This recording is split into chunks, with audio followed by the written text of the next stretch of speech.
Alright, hello everybody, my name is MadCat117. I'm sorry I haven't been posting. I've been a little busy with school, but, you know, that's just the way it goes.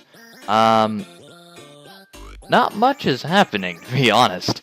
I figured I'd just make a little vlog. I could go a little more in-depth of what happened on surgery. So again, it was the 15th, and I get there around noon, and it's about a 15-minute wait or so. You know, I'm really anxious, I'm really nervous. So finally I'm called back there, and my doctor, he was a great guy, wonderful and funny too. He's hilarious actually. So we got set up, he set me up. I had the finger monitor which measured my heartbeat, and then I had the IV, and because I hate needles I always have to look away, and then after it's fine. So, you know, I'm sitting there, you know, mentally preparing myself for what's about to happen. And so he gets up this huge needle. It's like the needle itself is about this long and probably about yay thick. You probably can't see that, but either way.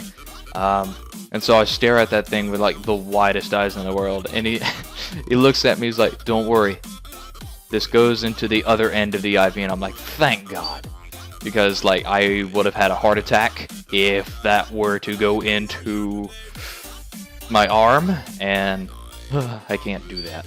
I hate needles for the life of me. I keep forgetting the name of the stuff he gave me, but I saw it go through the tube into my arm, and within 3 seconds I felt this tingling, and I knew it was it, but I didn't realize it'd feel like that. But oh wait, I forget. So before he administered it, he's like, "Okay, what I'm going to do is I'm going to administer a small relaxant, and this is gonna make you feel kind of weird, so get ready." I'm like, "Okay." So I sit there, 3 seconds in, it starts tingling. 10 seconds in, somewhere abouts, like the right half of my body feels twice as heavy than my left. And then 20 seconds in, I'm just like, "Yeah, I'm feeling it." Whoa. It was great. And so by that time, my mom and the doctor were like, "Okay, lay your head back on the headrest." And I'm like, "Yeah, I can feel it." I'm just like slowly rocking back, and I'm like, "Yeah, I can feel it. I can feel it." I was out by the time I hit the headrest. I don't even think I remember putting my head against the thing. I honestly don't remember. It's not even a blur. Like there's like this 2-hour gap of time that I don't even remember. I don't even know it. Like, to me, it didn't happen. It's kind of the way it is. It's actually kind of like editing videos. Like, you'd select 2 parameters out of the whole video and you cut it out. That's exactly what I feel like has happened. And so, all 4 gone. One of the rear right, left, on my upper jaw and in my lower jaw. It was a simpler process because I am only 17 and they haven't had a chance to like grow through the bone of my jaw and attach to a nerve. My mother had a hell of a bigger time with that because she had hers done at 34 and done by the same doctor. So they have a history with each other. Her time with that because she had hers done at 34 and done by the same doctor. So they have a history with each other, and she knows him, so that was a good confidence boost.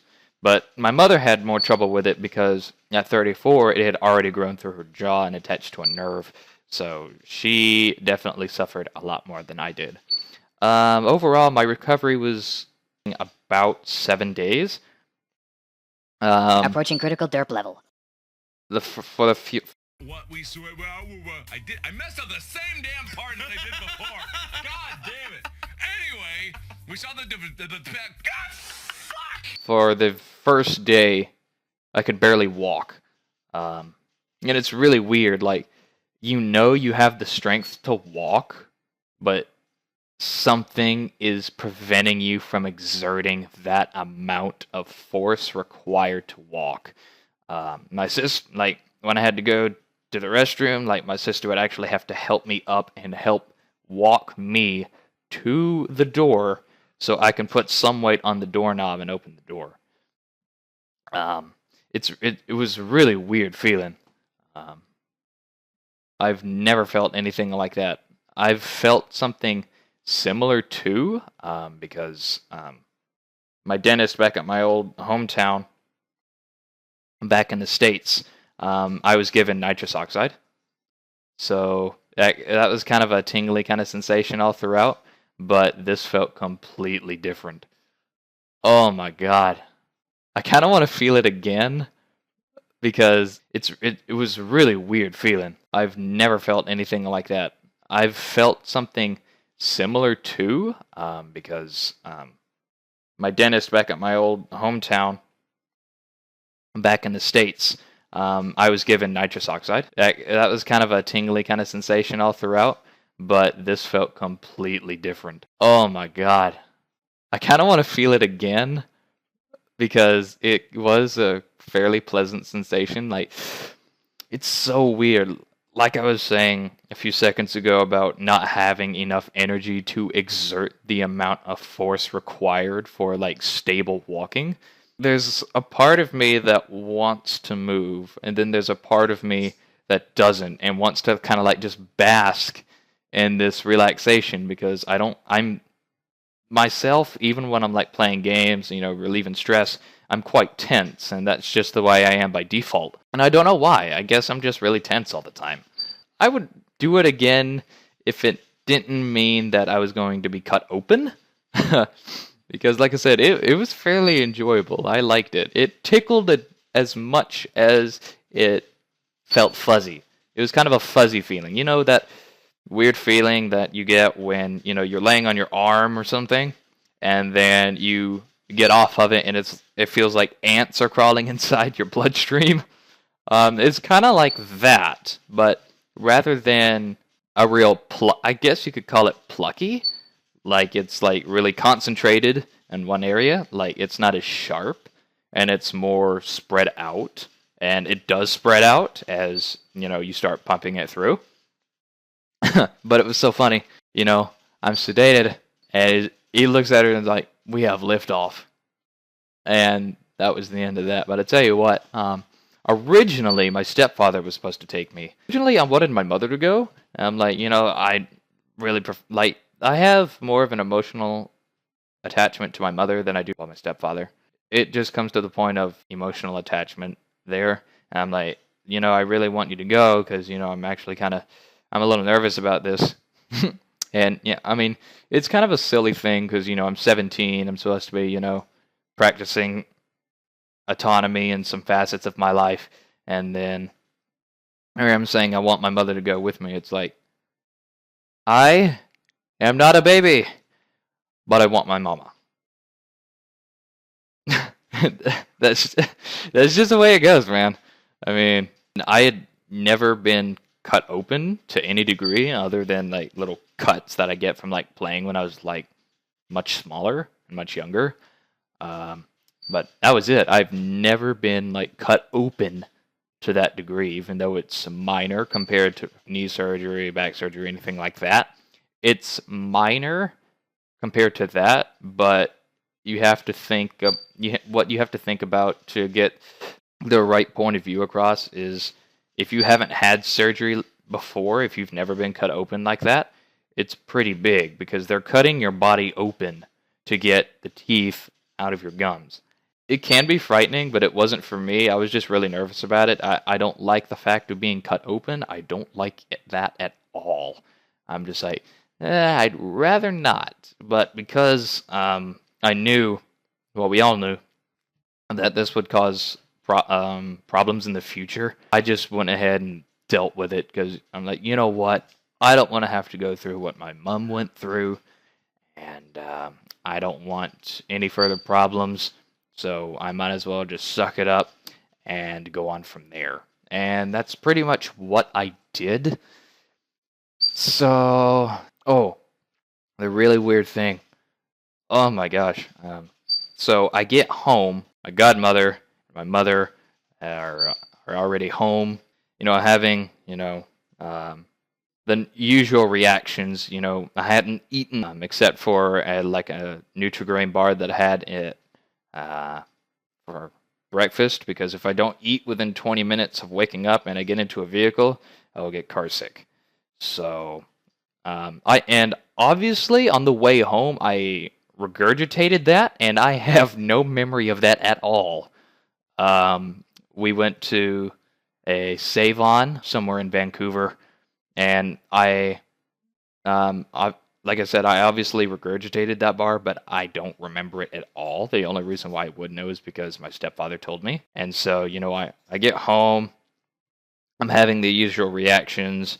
I'm hungry, but I feel nauseous. I'm just like, I kind of want to lay down and go to sleep, but I can't go to sleep because I haven't taken my meds yet. So my mom gives me my meds, and so this is the weird bit. I was given 30 milligrams of codeine, which, when metabolized, turns into morphine, because morphine itself is just a liquid form. Gravol, which is an anti-nausea, and my anti-inflammatory for my cheeks, basically my entire face. What I didn't know was if you take all three of those together, or at least the Gravol and the codeine, it's something that nurses call the magic cocktail. So I took all of those, and my mom's like, you gotta sit up. I sit up, I take my meds. She's like, you gotta hold that Gravol down, otherwise I'm just gonna have to give you another one. But I'm feeling nauseous. I have a popcorn bucket in my lap. I feel like I'm, ready to go. And then usually what helps me is by deep breathing. But I wasn't thinking about that at the time. So my mother suggested just breathe in deep, in through your nose, out through your mouth.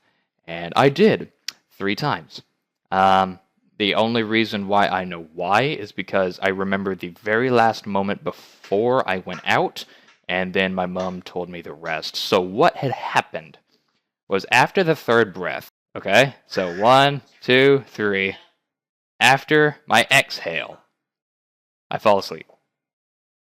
But the weird thing is, I fall asleep sitting straight up, back erect, but I just go. And it was the weirdest thing, because I stayed like this. Mom said I stayed like this for several seconds, and then I just kind of fell over. And then my godmother and my mother had to get an arm and a leg and put me on the couch properly, and I slept for 3 hours. But it was so weird, because I feel sleepy, I feel hungry, and then all of a sudden I just done. Bam! I am out like a light for 3 hours. And I wake up. I remember waking up and just be like, what happened? My mom said, well, you took your meds. You were feeling like you were going to throw up. You took some deep breaths and you fell asleep sitting straight up. And I'm just like, reason why is because I gave you the Gravol and the codeine. It's what's called the magic cocktail. I'm just like, I might have to do that again. That was pretty cool, though. That was like the fastest I've ever gone to sleep. I am a horrible sleeper. I do not sleep well most nights. I'm not a very sound. It's weird. I'm a light sleeper, and I'm not a very sound sleeper at that. But I will sleep through the heaviest of whatever the hell is going on, but the slightest noise will wake me up. Just like if you whisper, chances are you're probably going to wake me up. So if you talk just below like a normal social volume, like in a public place where it's fairly quiet, chances are you probably won't wake me up. And that's just kind of the way I go. I mean, I don't know. But pretty much it. School started back for the 3rd day. Things are going well. Nothing else really to talk about, actually. So, thank you everybody so much for watching this. If you find any point in giving it a like, please shoot that like button in the face with a pulse laser. And as always, please subscribe. So thank you everybody so much for watching this, and I will see you in my next video.